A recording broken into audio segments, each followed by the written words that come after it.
Okay, welcome to episode 3 of my Gamedev Adventure series. In the last episode, I introduced a little bit my idea of a game where you play as a mosquito and you fly around hunting for blood. And that time, I showed the kind of basic walking mechanics. I showed that you can fly and that it's kind of tied into a blood meter down at the bottom of the screen. And yeah, this week I've been experimenting with a lot of different things, trying to get a better feeling for Unreal Engine and how to use its different functionalities and how to achieve the gameplay that I eventually want to get.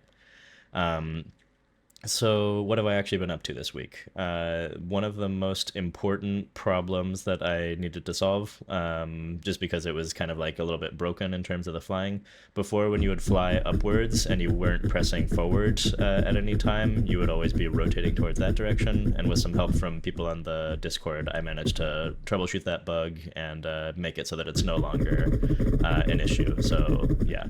I also played around with the camera controls a little bit and made it so that now your the controller yaw, basically the like left right movement, is what's controlling the direction of the mosquito when you're flying, and then when you land back on the ground, you can kind of move the way that you would expect to, where the character is following the rotation of your movement. But that doesn't happen in the air. You're always pointing towards where the camera is pointing, basically.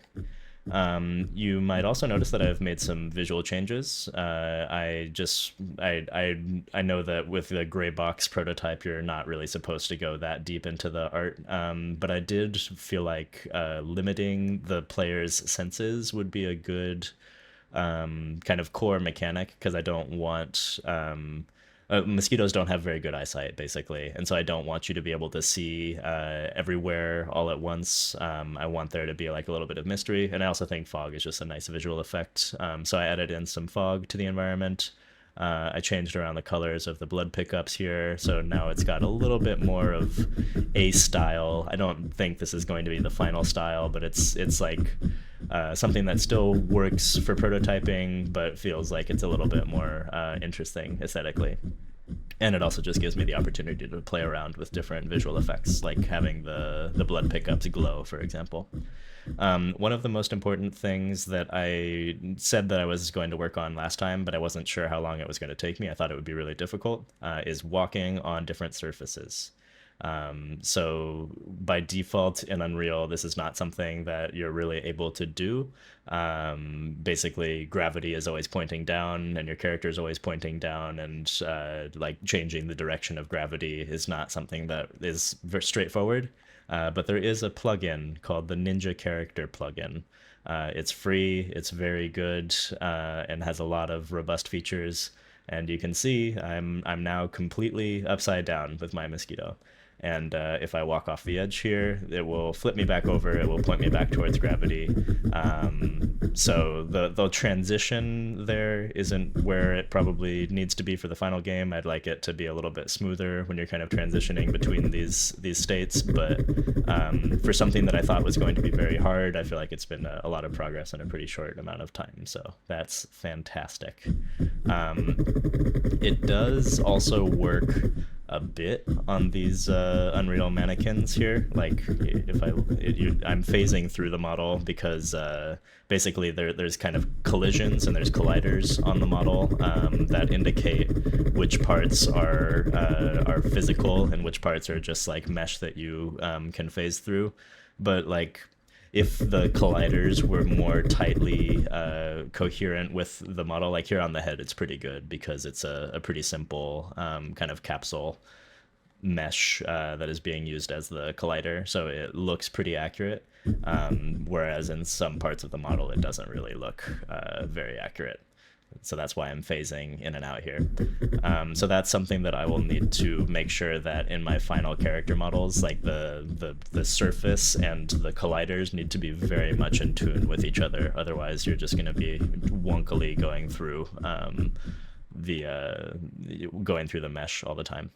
I did also add a blood sucking animation. It doesn't have any functionality yet. It doesn't work, but you can press the X button to go into a blood sucking animation. And that's going to be one of the things that I'm working on this week, is making the blood sucking work when you're on a pickup like that, and eventually adding a mini game for blood sucking, like sort of a rhythm mini game, where you need to suck blood in time with the heartbeat of the victim or something like that. That's kind of my core idea, and I think that will introduce a lot of the challenge of the game, because you need to do that well. Otherwise, the victims will notice you, and you will suddenly be at risk. So yeah, those are the big things that I worked on. I also did a lot of bug fixing, and I added sound effects. Maybe you're hearing them. I tried not to make it too loud so that it wasn't too annoying. But there's a wing flapping sound effect now. And if you're flapping your wings very fast, then you can hear that the wings are flapping. If you're flapping kind of at a slower rate, then it pitches the sound down a little bit, and it also plays it slower. And the way that I achieve that, it's something that's pretty simple to do in Unreal. Basically, you go into the animation, and you have a notifier. In this case, I put the notifier for every frame when the wings like kind of finish their flap. And with that notifier, I'm then triggering an audio meta sound, which is Unreal's way of handling sound. And that meta sound is smart enough to know how much my trigger is being pressed. Or I built a function basically that lets it know how much my trigger is being pressed. And so if I'm pressing it down all the way, then it knows to pitch up the sound a little bit. If I'm not pressing down, then it knows to keep it pitched down. So that's like a pretty cool functionality that's built into Unreal and made my life a bit easier. And yeah, I think this week I will be mostly focused on building out that blood-sucking minigame.